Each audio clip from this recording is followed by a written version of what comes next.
좋습니다. 그러면 이제 오늘 우리 학생 신앙운동의 정신, SFC 이제 우리가 기본적인 것들을 3주에 걸쳐서 같이 스터디를 하고 있는데, 지난주에는 우리가 역사에 대해서 이야기를 했고, 오늘은 정신에 대해서 같이 한번 이야기를 해봅시다. 스피릿이라고 이야기를 할 수 있겠죠. 그래서 어떤 운동이든지 간에 그 운동을 일으켜가는 그룹 사람들의 모임 가운데에는 뭔가 이렇게 통일되고 공유되어지는 스피릿이 있어요. 그 스피릿이 선명하게 되면은 그 운동이 강해지는 거고, 그 스피릿이 희미해지면은 그 운동이 약화되는 거죠. 그래서 우리가 지금 2014년 캠퍼스에서 우리 운동을 섬겨갈 리더들인데, 우리가 섬겨갈 때에 우리 운동의 스피릿을 잘 이해하는 게 필요하겠죠. 그래서 그 스피릿이 어떤 것인지, 어떤 내용을 가지고 있는지, 그게 어떤 방향 속에서 표현되어져야 되는지, 이런 것들을 좀 생각을 하고 공유하는 그런 기회가 되면 좋겠습니다. 그래서 우리가 먼저 이제 그런 정신을 공유하고, 또 이제 우리가 공유한 정신을, 스피릿을 후배들에게 효과적으로 전달할 수 있도록 해야 되겠습니다.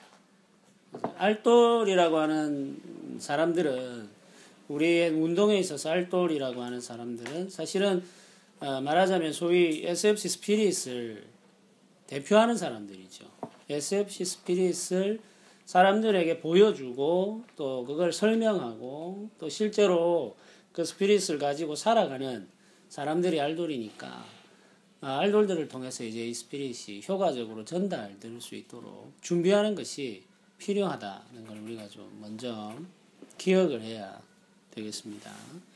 네, 그러면은 우리가 지금 공유해야 될 이 SFC 스피릿이 잘 나타나는 게 뭔가, 어디에서 이제 이런 것들을 볼 수 있는가. 물론 이제 근본적으로는 사람들이겠지만, 그 사람들을 넘어서서 우리의 역사 속에서, 이야기 속에서 우리가 발견하게 되어지는 그 스피릿을 잘 효과적으로 표현하고 있는 문서들도 존재하고 있습니다. 그래서 가장 잘 그걸 정리하고 있는 문서 중에 하나가 1952년 7월 21일에서 28일까지 부산남교회당에서 있었던 제6회 전국 기독학생운동 학위수양회 때 발표되어졌던 선언문 속에서 우리가 이 SFC 스피릿을 발견할 수 있습니다. 이 선언문은 역사를 이어오는 가운데에서 많은 운동원들에게, 또 알돌들에게 동기를 부여해 주었고, 또 우리 운동의 정신을 설명하는 아주 기본적인 문서로 사용되기도 하고 이야기되기도 했죠. 우리가 이제 이 문서를 한번 살펴보고 그 이야기들을 한번 나누어 보면 좋겠다 싶은 생각이 듭니다. 그래서 이제 한번 이제 SFC 운동을 쭉 이렇게 해가다 보면은 간혹 때때로 학교 현장에서나 이제 혹은 뭐 전국적인 단위에서나 지역적인 단위에서나 SFC 운동의 이 정신이 좀 희미해진다는 느낌을 받게 되면은 리더들이 종종 이 문서를 인용하곤 했어요. 이 문서를 인용해서 후배들에게 도전하기도 하고, 후배들에게 뭔가를 촉구하기도 하고 하는 그런 일들을 할 때에 이 문서가 종종 사용이 되곤 하죠. 그래서 여러분들도 이 문서를 기억하면서 우리가 같이 한번 SFC 운동, 우리 운동이 가지고 있는 정신, 그 스피릿이라고 하는 것, 뭐 어떤 의미에서는 이제 영성이라고도 말할 수 있겠죠. 이게 어떤 색깔과 컬러, 그리고 이제 어떤 방향성을 가져야 되는 것인가 하는 걸 한번 같이 살펴보면 좋겠습니다. 그러면 뭐 우리가 문서를 한번 같이 읽어봅시다. 학생신앙운동 전국대회를 개최하게 된 동기라고 하는 제목의 글인데, 한번 우리가 같이 한번 이 글을 읽어봅시다. 같이 읽어보겠습니다. 시작. 이 폐허로한 땅덩어리 속에서도 새 생명은 움직인다. 조국과 교회의 현실을 보고 비관하고 물러설 자는 물러서라. 그러나 그 옛날 이스라엘 민족을 홍해 앞에서 살리신 전지전능하신 여호와 하나님은 지금도 살아있다. 이제 한 음성이 하늘로부터 들리니 신앙 동지여 굳게 일어서라. 하늘로 귀를 기울이라. 참된 주의 음성을 피로 짓밟힌 이 제단과 피로 물들인 조국의 가슴 속에 전할 자 누구냐. 사랑하는 신앙동지여, 실로 내 자신이 아닐 수 없다. 우리는 과거 6년간 아무 소리 없이 이 생명 위한 운동을 주의 위대한 은혜로 이루어왔다. 모든 기독 학생 운동이 큰 환란과 싸움 속에 휩쓸려 허수아비같이 사라졌을 때라도 우리는 주의 권능과 믿음과 열로 이 시련의 역사를 승리로 굴복시켰다. 동지여, 이제 우리는 전국대회의 필요를 필연적으로 확신한다. 학생신앙운동 전국대회란 이 이름이 필요가 아니라 이 속에 권능과 능력과 선미로 역사하시는 여호와의 뜻을 받들기 위함이다. 의인 10사람, 이는 소돔 고모라가 필요로 한 제물이었다.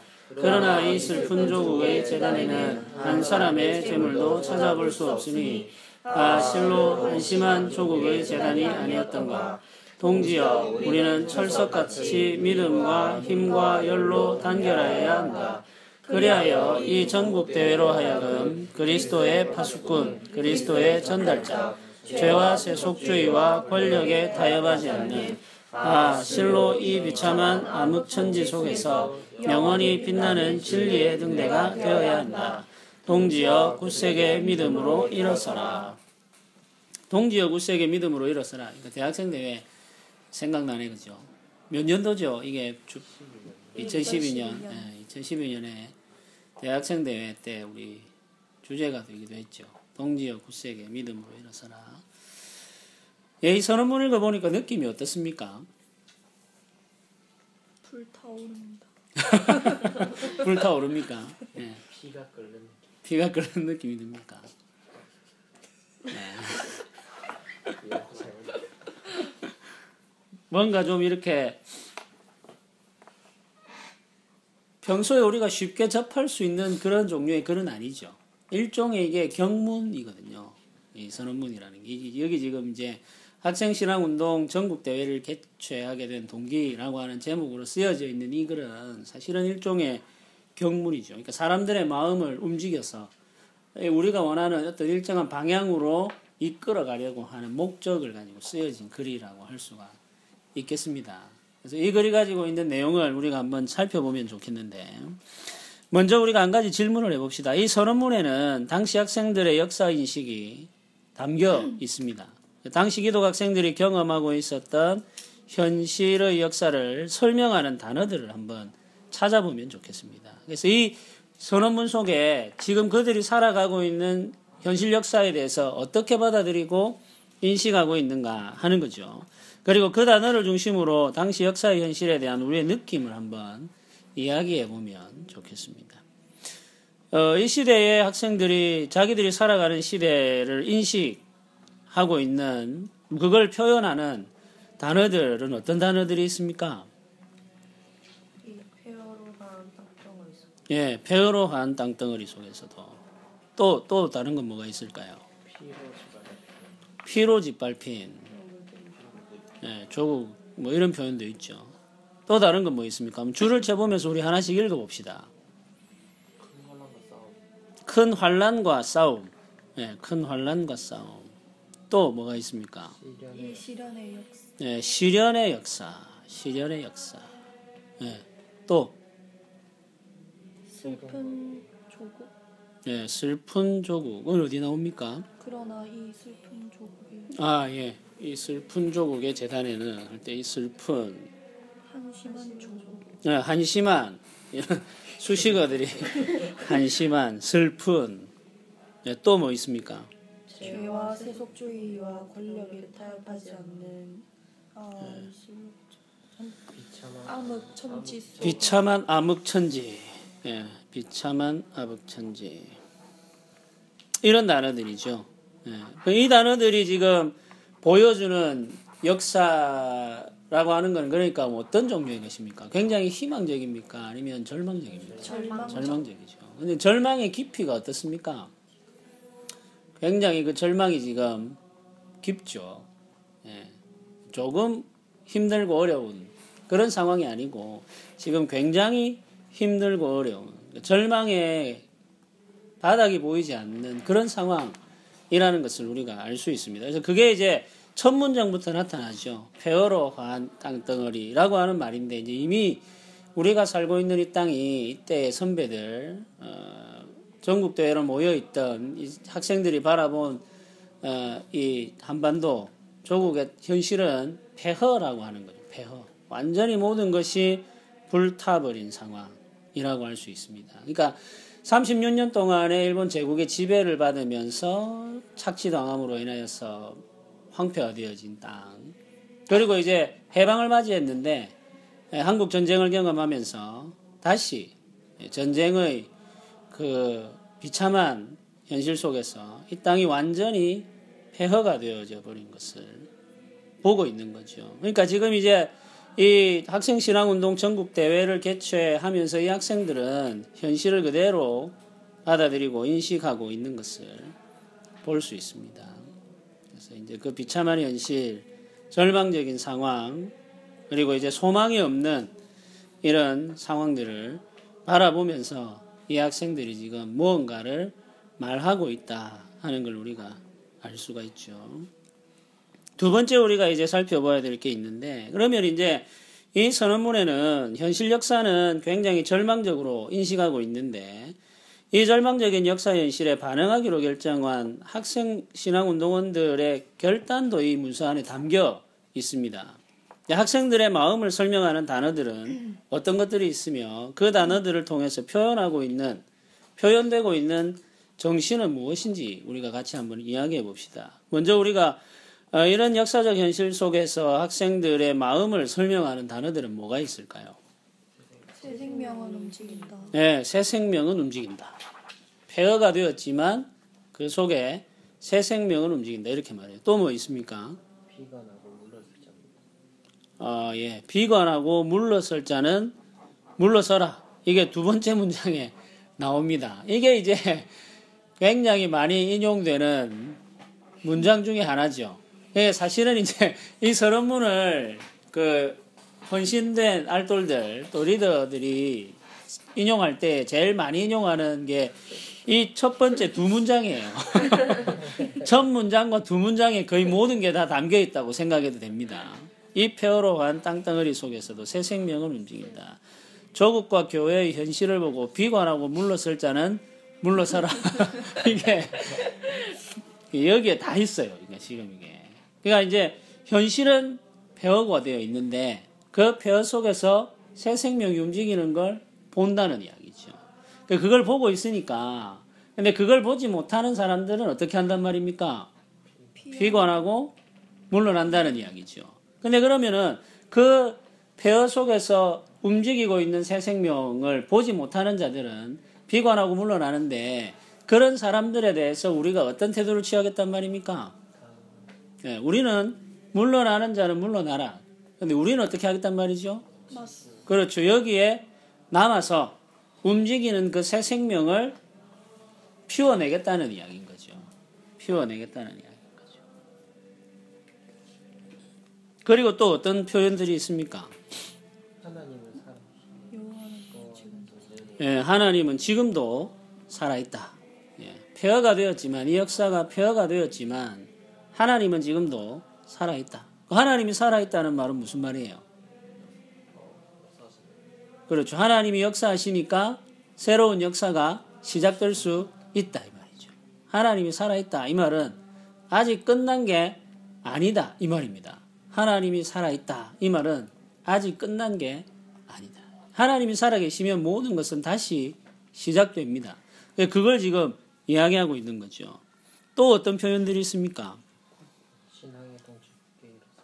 네, 신앙동지여 굳게 일어서라 이렇게 말합니다. 굳게 일어서라. 그냥 일어서라도 아니고 굳게 일어서라. 네. 또 뭐 있을까요?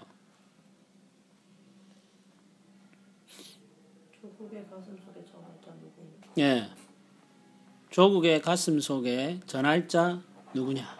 이렇게 말합니다. 조국의 가슴 속에 전할 자 누구냐? 이 질문인데 이 질문의 답은 뭐란 말이죠? 우리 예. 사랑하는 신앙의 신앙 동지. 예, 신앙동지여. 그 다음 문장이 뭐죠? 내 예, 실로 내 자신이 아닐 수 없다. 이렇게 말합니다. 자기가 물어놓고 자기가 대답하는 이 전형적인 화법을 구사하고 있죠. 무리가 지금 이 선언문을 같이 고백하는 거잖아요. 수련회 참석한 학생들이 야, 피로 물들인 조국의 가슴 속에 이 하나님의 음성을 전할 자가 누구냐 하고 물어놓고는 사랑하는 신앙동지여, 실로 내 자신이 아닐 수 없다. 이렇게 지금 말하고 있는 거예요. 실로 내 자신이 아닐 수 없다. 그러니까 우리가 그 일을 해야 된다. 이렇게 이야기하고 있는 거죠. 또 어떤 표현이 있겠습니까? 주의 위대한 은혜로 이루어. 네, 주의 위대한 은혜로 이루어 왔다. 뭐 이런 표현도 있고, 주의 권능과 믿음과 연로 이 시련의 역사를 승리로 굴복시켰다. 이렇게 말합니다.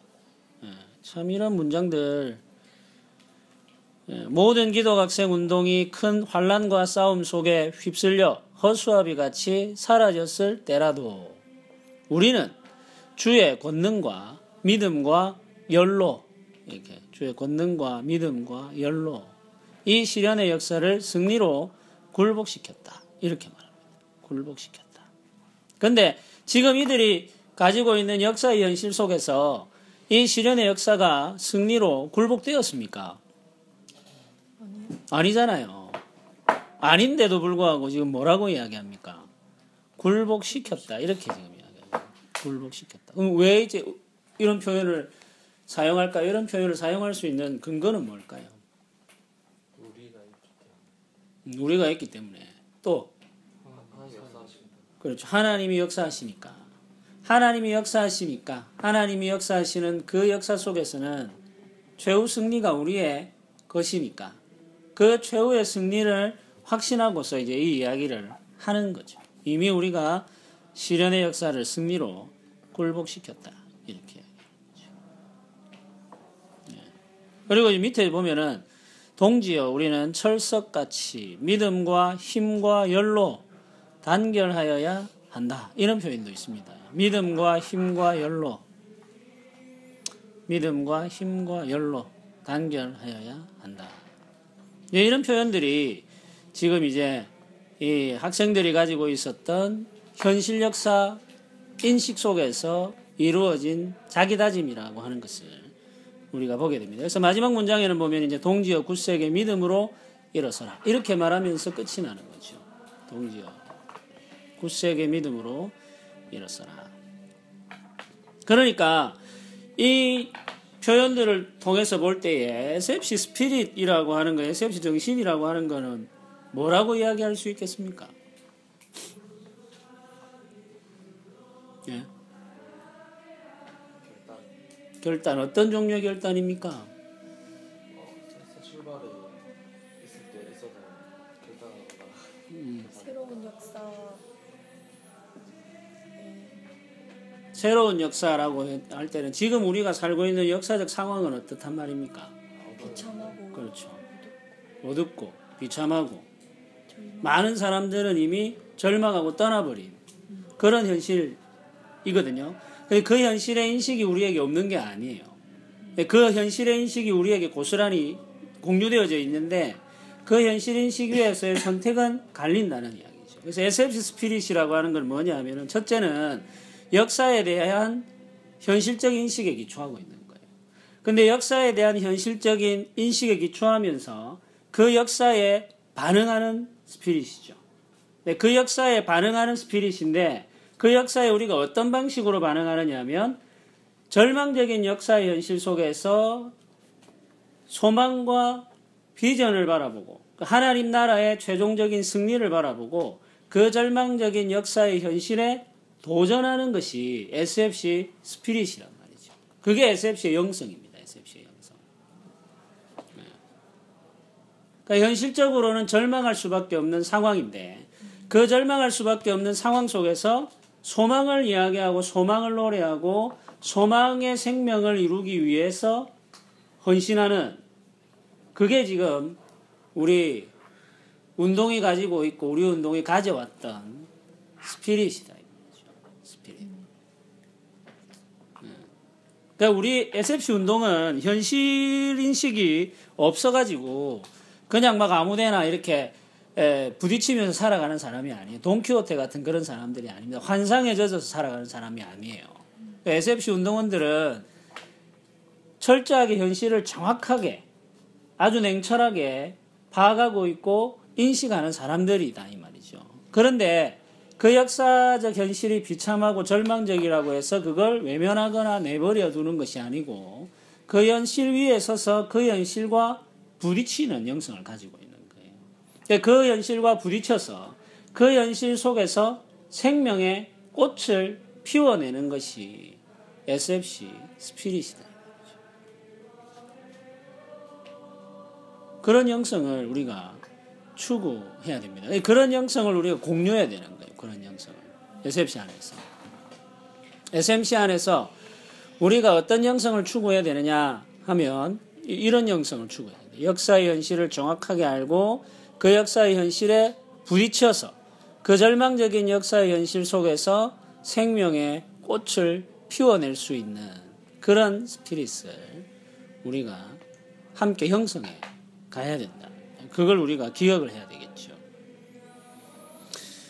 이제 이런 표현들을 우리의 마음속에 담아내면 우리의 삶이라는 게 어떻게 표현되어야 될지를 잘 생각해 볼 수 있겠죠.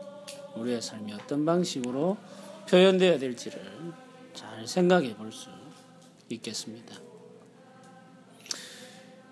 우리가 속해 있는 교회 현실 속에서 우리는 어떤 반응을 할 것인가. 이제 그런 것도 이제 여기에서 드러나는 거예요. 우리 교회에 이런저런 문제가 있고, 이런저런 갈등이 있고, 이런저런 어려움 때문에 사람들이 열정을 잃어가고, 하나님을 예배하는 데 있어서의 기쁨을 상실해가고, 복음을 전하고 증거해야 되는 증거자로서의 삶을 포기하고 있을 때, 우리는 어떻게 할 거냐, 이 말이죠.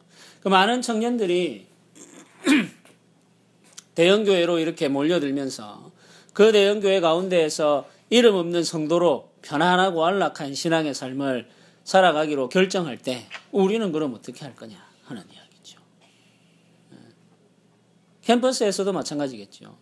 캠퍼스에서 우리가 살아갈 때에 캠퍼스에서는 이제 더 이상 복음이 전해지지 않는다고 생각하고 여기에서 새로운 생명을 얻는다는 것은 불가능하다고 생각하고 이 캠퍼스를 지배하고 있는 거짓된 문화에 도전하는 것은 계란으로 바위치기와 똑같은 어리석은 일이다라고 생각하면서 많은 사람들이 그냥 캠퍼스에서 명목상의 그리스도인으로 이름만 가지고 있는 그리스도인으로서 자기의 미래를 준비하고 그냥 자신의 삶의 길을 모색하고 하는 일에 몰두하고 있을 때 우리는 이 캠퍼스에서 하나님의 사람으로서 어떤 삶을 살아갈 것이냐 하는 것입니다.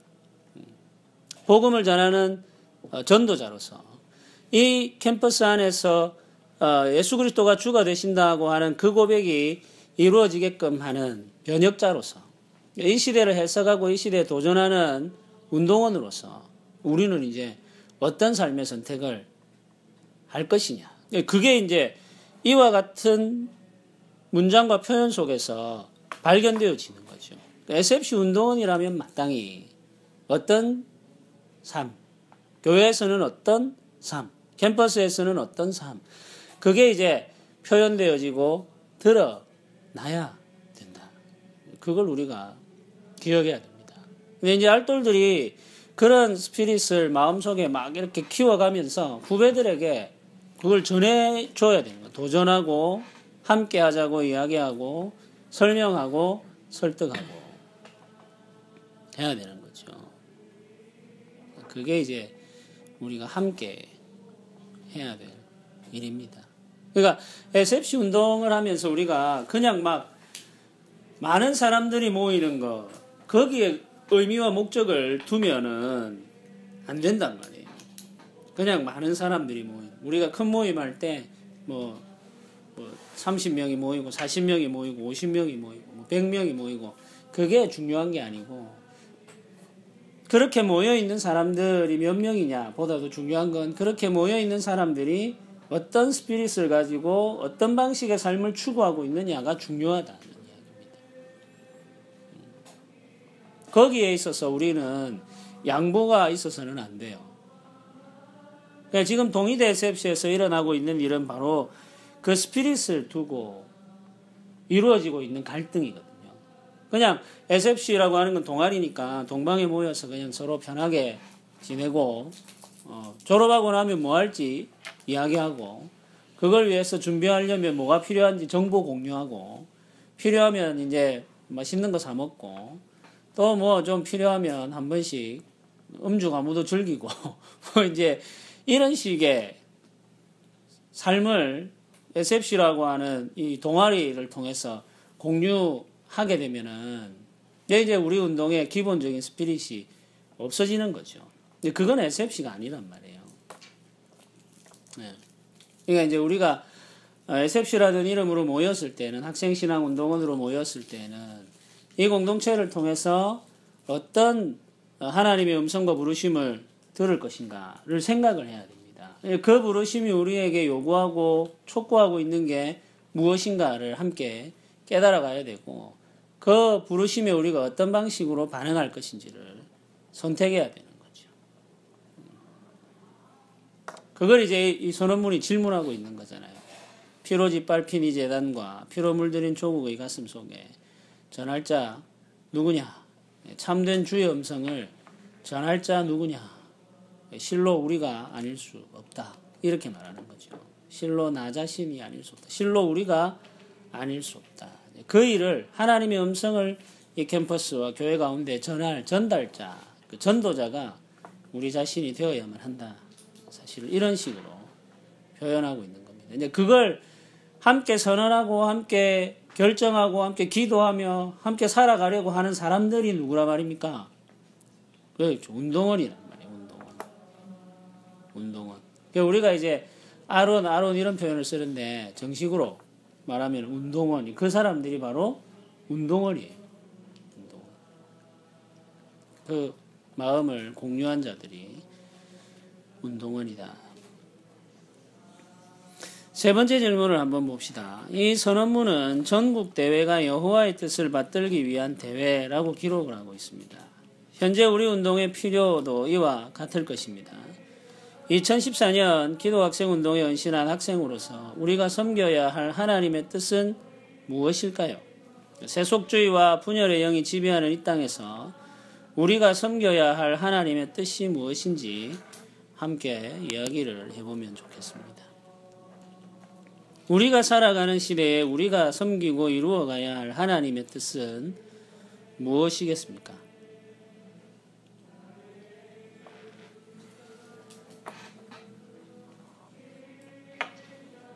지난주에도 비슷한 질문이 있었죠.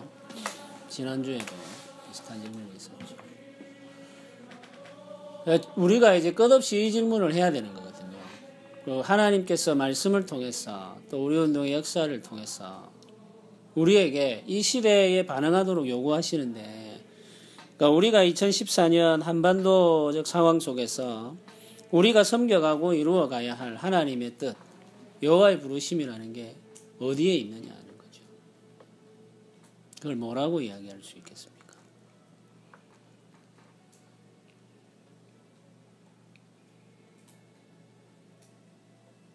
저는 평화와 사랑이라고 생각합니다. 평화와 사랑. 그러니까 우리나라 한반도가 치해져 있는 상황에서는 일단 남북 간의 갈등이 있으니까 그 부분에서는 가장 큰 게 평화라고 생각하거든요. 근데 그 부분을 저와 이웃과의 관계에서도 생각을 해봤을 때도 평화가 필요하다라는 생각입니다. 저와 이웃과의 관계에서도 갈등이 있을 수 있고 또 진정한 샬롬이 일어나지 않는 때가 더 많거든요. 근데 그런 부분에서 저희가 추구해야 될 부분들이 분열을 이야기하는 것이 아니라 평화를 이야기해야 되고 더 나아가서 하나님의 사랑과 공의를 나타내는 그런 모습으로 나타내야 되지 않을까 생각들을 했습니다. 샬롬, 평화, 샬롬이라고 하는 단어죠. 이 샬롬이 우리 시대의 우리 운동이 이 한반도적 상황 속에서 추구해 가야 할 하나님의 부르심이다. 남과 북의 이제 갈등, 전쟁 위협이 계속되고 있죠. 며칠 전에도 뭐 미사일 발사하고 막 그래가지고 언론에서는 긴장을 고조시키고 막 이렇게 하는데 전쟁의 가능성은 늘 언제나 존재하고 있거든요. 한반도의 상황은 늘 언제나 위험합니다. 그런 상황 속에서 우리는 이제 뭘 이야기할 거냐 하는 우리는 이제 샬롬을 이야기하는 사람이 되어야 한다. 근데 남북 간에만 우리나라에 평화가 없는 게 아니죠. 그러니까 한 휴전선 이남에 있는 그 우리 나라에서도 사실은 이념적으로 또는 세대 간에 혹은 계층 간에 여러 가지 갈등의 요인들이 늘 상존하고 있죠. 그 갈등의 요인 때문에 힘들기도 하고 많은 사람들이 고통당하기도 하고 위험한 상황에 내몰리기도 하고 하는 건데 그런 상황 속에서도 하나님의 샬롬이 필요하다는 이야기죠. 하나님의 샬롬이 필요하다. 근데 그러면은 이런 질문을 한번 이어서 한번 해봅시다. 우리가 그런 하나님의 샬롬을 이 시대 가운데에서 이루어내야 한다라고 할 때에는 그 샬롬을 이루어내는 삶이라는 것은 어떤 방식으로 표현이 되겠습니까? 질문이 좀 어렵기는 한데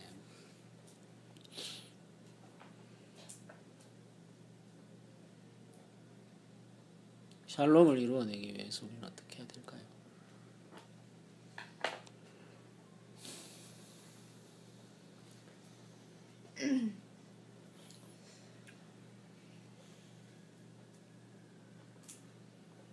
이념적 갈등이 첨예한 상황에서 그리스도인들이 샬롬을 이루어내기 위해서 있어야 할 포지션은 어디겠습니까?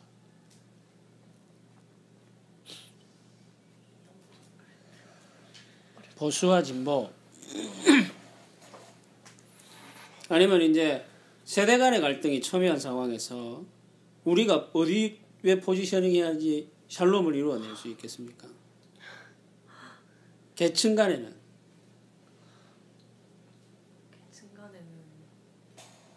낮은 곳에서 계층 간에는 우리가 낮은 곳에서부터 시작하면 되겠습니까? 이념적으로는 이건 굉장히 이제 현실 구체적인 질문이거든요. 그러니까 이 질문을 우리가 하지 않으면은 성경의 가르침이 아주 모호해져요. 샬롬이라고 하는 것은 굉장히 좋은 말인데 샬롬을 이루어가는 구체적인 삶은 모호하지 않거든요. 그냥 좋은 말로 포장되어져서 다 설명이 안 돼요. 샬롬이라고 하는 걸 우리가 추구하고 이루어내기 위해서 구체적으로 그럼 우리의 삶을 어디에 포지셔닝 할 거냐. 이게 이제 굉장히 중요한 선택이 되는 겁니다. 거기에 대해서 이제 우리가 같이 이야기하고 생각하고 해야 됩니다.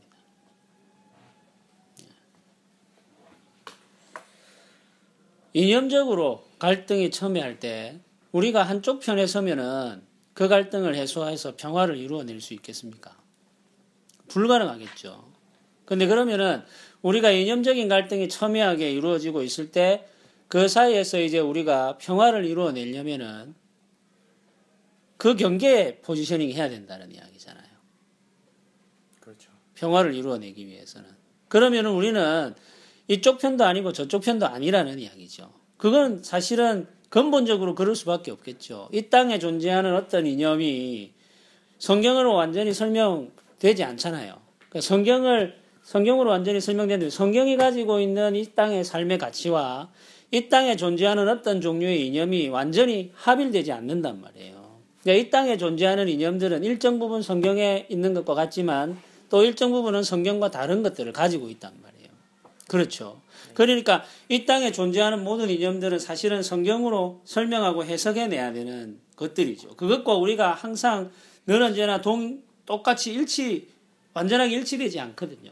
그러니까 우리는 완벽하게 어떤 이념을 우리와 동일시하고 그들의 편에 설 수 없겠죠. 그리고 실제로 그렇게 함으로써는 샬롬을 이루어낼 수 없겠죠. 그러면 우리는 이제 이념과 이념이 첨예하게 갈등하고 대립할 때에 우리가 서 있어야 할 포지션이라고 하는 건 이쪽의 이념도 아니고 저쪽의 이념도 아니라 경계에 있다는 이야기거든요. 그럼 그 경계에 서야지만 평화를 이루어낼 수 있잖아요. 그렇겠죠. 근데 그러면은 그 경계에서 평화를 이루어내는 일은 결국에는 어떤 방식으로 나타나겠습니까? 경계에 선다는 거는 안전합니까? 아니면 위험합니까? 위험해요. 위험합니다. 그러니까 경계에 선다는 이야기는 이쪽도 적으로 만들고 저쪽도 적으로 만들 수 있는 선택이거든요. 그렇죠. 그렇죠. 네. 근데 우리가 한쪽 편에 서면은 평화를 이루어낼 수 없잖아요.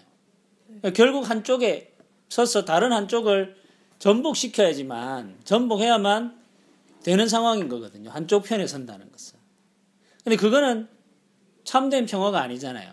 그런 방식으로 이루어지는 평화는 로마적 평화입니다. 무슨 말인지 알겠어요? 힘에 의한 지배이죠. 그 속에는 반드시 폭력이 사용된단 말이에요. 그 로마적 평화죠. 근데 성경적인 평화, 예수 그리스도의 평화는 그런 방식으로 이루어지는 게 아니고 설득과 섬김을 통해서 이루어지는 건데, 그러려고 할 때에는 우리는 이제 경계선에 서야 된다는 거예요. 이건 경계선에 서는 것은 굉장히 위험한 거예요. 이 시대, 이 현실 세계 속에서는.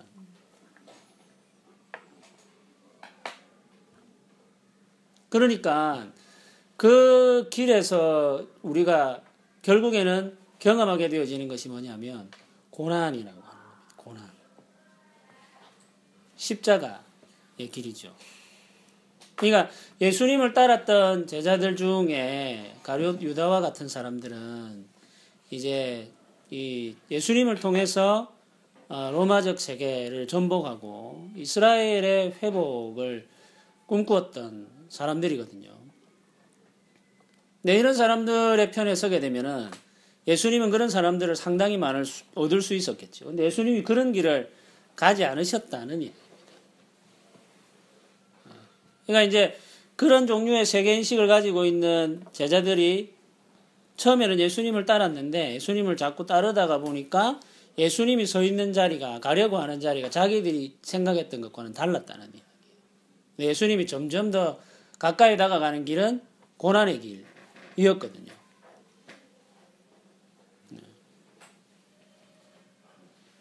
그게 이제 평화를 이루어내는 길이라고 이야기하는 거죠. 평화를 이루어내는 길. 근데 계층 간에서는 어떻겠습니까? 근데 계층 간에서는 아까도 이야기했지만 포지셔닝이 낮은 자리로 가는 거예요. 낮은 자리로.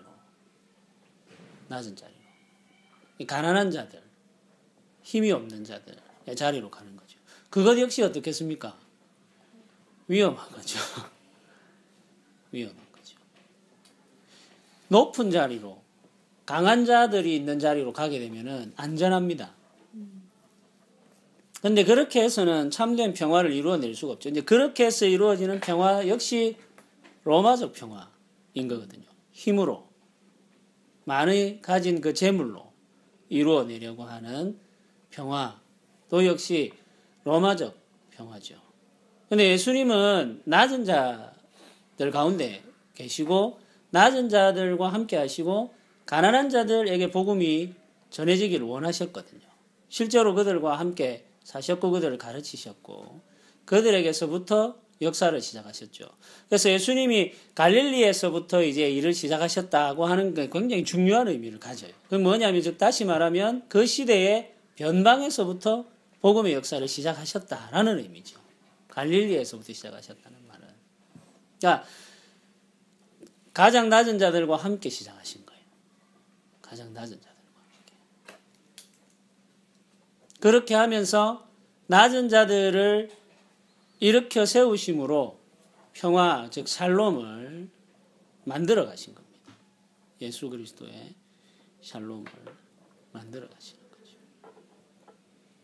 그래서 우리가 이 시대 가운데에서 생각해야 할 굉장히 중요한 주제 중에 하나가 뭐냐면 평화다. 아까 현호가 이야기한 것처럼 평화다.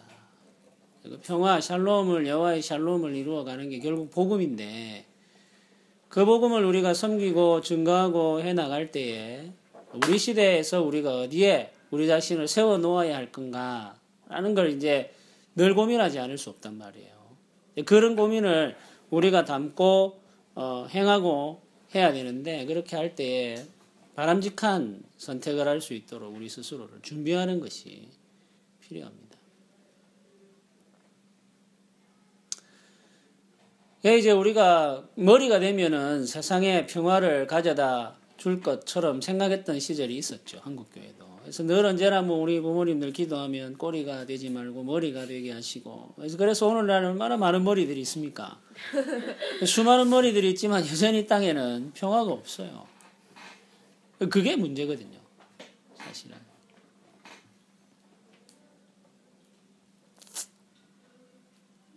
이제 우리가 이 땅의 교회를 바라보거나 우리가 섬겨가야 할 삶의 모습들을 볼 때에도 우리가 어디에서 어떤 방식으로 섬겨서 평화를, 여호와의 평화를, 복음으로 말미암은 평화를 사람들에게 증가하고 나누어 줄 수 있는지를 진지하게 검토해 보지 않으면 안 됩니다. 그런 면에서 우리가 좀 더 많이 기도해야 되고 담대해질 필요가 있겠죠. 담대해질 필요가 있겠다.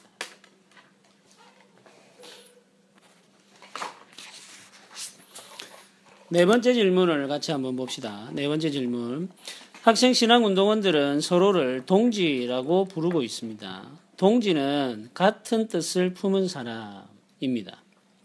학생 신앙운동에 헌신한 이들이 마음에 함께 품은 뜻은 무엇인가? 이걸 생각해 봐야 되겠죠. 이 선언문 속에서 발견된 하나의 소망에 대해서 이야기해 보면 좋겠습니다. 그리고 그 뜻이 우리에게 주는 메시지가 무엇인지 함께 생각해 봅시다. 동지라고 하는 말이 굉장히 좋죠. 좋은 말이죠. 같은 뜻을 품은 사람이라는 뜻이죠. 우리가 지금 이제 알돌이라고 해서 이제 이렇게 모이면 우리가 뭐가 돼야 되냐면 동지가 돼야 되는 거죠. 같은 뜻을 품은 사람이 돼야 돼요.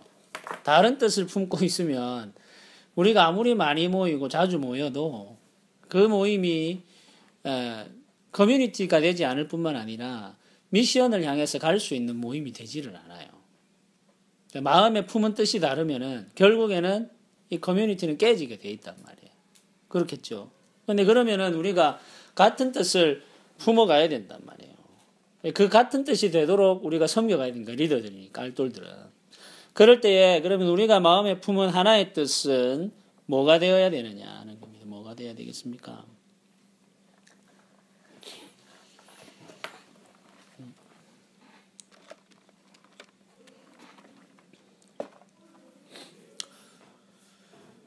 무엇을 우리가 마음속에 같이 품어야 되겠습니까?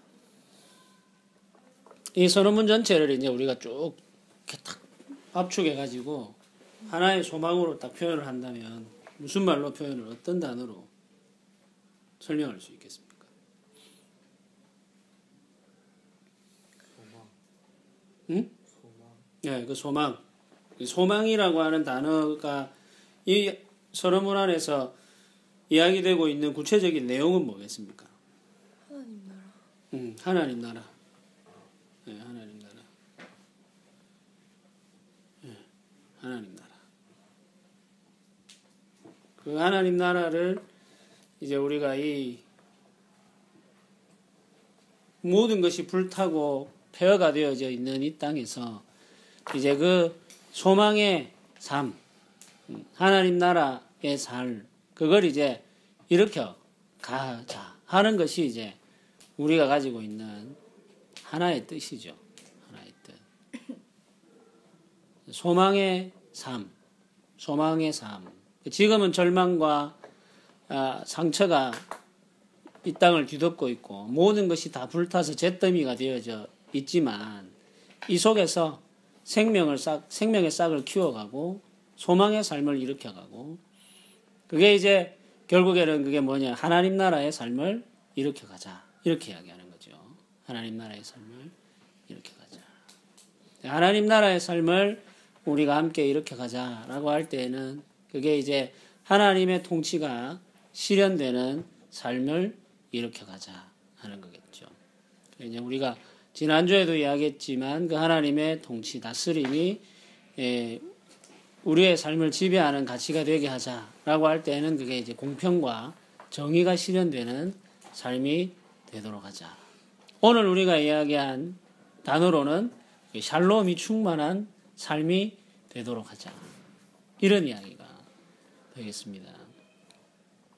그래서 복음적 삶이 이 땅의 지배적 가치가 되게끔 하는 것.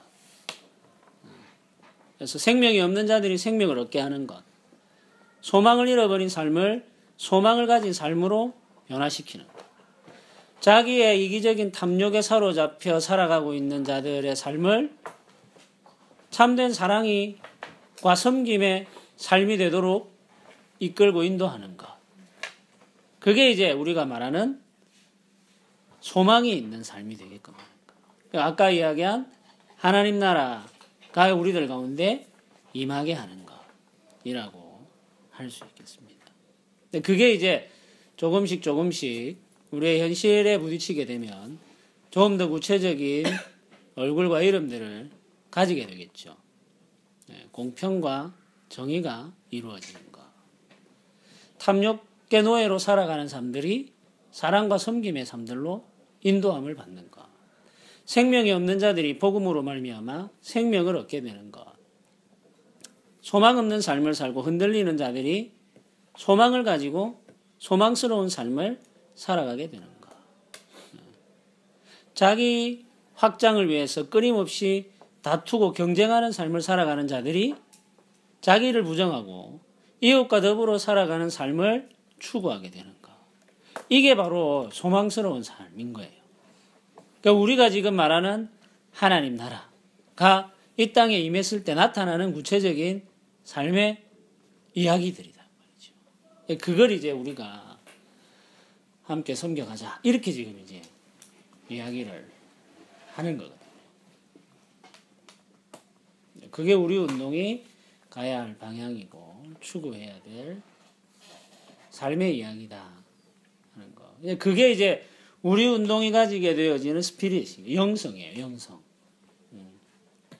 그래서 SFC에서 이제 영성을 이야기할 때는 그냥 뭐 이 사람들이 뭐 성령의 능력을 뭐 이렇게 확 이렇게 갖고 막 표현하고 뭐 그걸 추구하고 뭐 그래가지고 뭐 온사가 막 나타나고 그런 정도가 아니고 SFC의 영성이다라고 할 때는 그 영성은 철저하게 현실 역사를 직시하고 그 현실 역사에 하나님의 말씀으로 반응하고 도전하고 부딪히고 이 현실 역사 속에서 하나님의 통치가 하나님의 나라가 구체적으로 임하도록 섬겨내고 그래서 사람들의 삶 가운데 생명이 나누어지고 생명이 주어지고 소망이 주어지고 이기적인 탐욕과 자기 확장을 추구하는 그 왜곡된 삶의 방식으로부터 인도함을 받아서 자기 부정과 이웃을 사랑하고 섬기며 돌보는 그런 복음적 삶으로 이끌어가는 그게 바로 그런 삶이 우리가 추구해야 할 영성이다. 성령의 충만함은 그런 것으로 나타나는 거거든요. 성령의 충만함. SFC 스피릿은 역사에 도전하고 역사에 반응하는 스피릿이다. 하나님의 말씀과 하나님이 주신 소망으로 역사의 현실에 부딪혀 살아가는 것이 SFC 스피릿이다 하는 것을 기억해야 되겠습니다. 그래서 수많은 사람들은 현실을 인식하고 절망하고 떠나가더라도 SFC 운동원들은 그 절망적인 현실 가운데 버티고 서서 소망을 노래하는 사람이 되는 거예요. 소망을 노래하는 사람들이. 마치 이게 피리 부는 사나이처럼 되는 거죠. 사람들이 다 절망하고 떠나가고 소망을 잃어버린 상황 속에서 우리는 소망의 노래를 부르는 거죠. 소망의 노래를 부르는데 우리가 서서 소망의 노래를 부를 때에 그 소망의 노래에 취해서 함께하는 사람들이 한 사람씩 늘어나고 그게 나중에는 사람들의 행렬이 되어가지고는 그 소망의 노래를 부르며 일정한 방향으로 나아가는 무리를 이루게 되는 거거든요. 그게 이제 우리가 지금 배워가야 할 영성이다 하는 것입니다. 그 영성을 우리가 만들어가야 돼요. 저와 여러분들이 그 영성을 만들고 여러분들을 통해서 작은 모임을 하는 중에 운동원들이 후배들이 그 영성을 보고 배우고 그런 영성들이 조금씩 확장이 되어져 가면서 캠퍼스에 도전하는 삶의 방식이 형성되고 교회 가운데에서도 하나님의 말씀을 벗어나서 흔들리고 있는 우리의 삶과 신앙의 모든 모습들이 도전을 받으며 그런 젊은이들과 청년들의 삶의 인도함을 받아서 하나님의 교회가 하나님의 말씀 위에 바르게 세워져 가고 우리가 살아가고 있는 이 캠퍼스 가운데에서도 새로운 삶의 방식과 이야기들이 만들어지고 형성되는 그런 꿈을 우리가 꾸는 거죠. 그러면서 이제 우리가 모일 때마다 주님이 가르쳐 주신 그 기도를 함께 하면서 하나님의 뜻이 이루어지고 주의 나라가 우리들 가운데 임하기를 갈망하면서 기다리는 거죠. 이게 이제 우리가 가지고 있는 영성이다.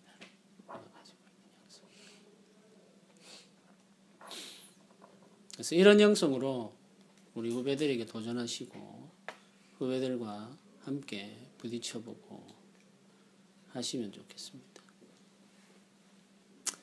물러나는 건 쉽죠. 네. 도전하는 건 어렵습니다. 고난이 따르는 거죠. 굉장히 힘들고 또 희생이 따르기도 하고 하지만 그런 도전하는 영성, 삶의 방식 우리가 점점 더 크게 형성해가고 공유해갈 수 있도록 그렇게 하시면 좋겠습니다. 더 뭐 우리가 이야기해 볼 게 있겠습니까?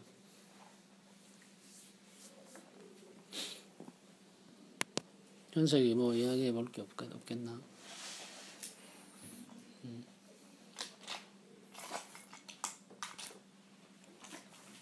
예, 오늘 이 정도 하고 우리 같이 한번 기도하도록 합시다.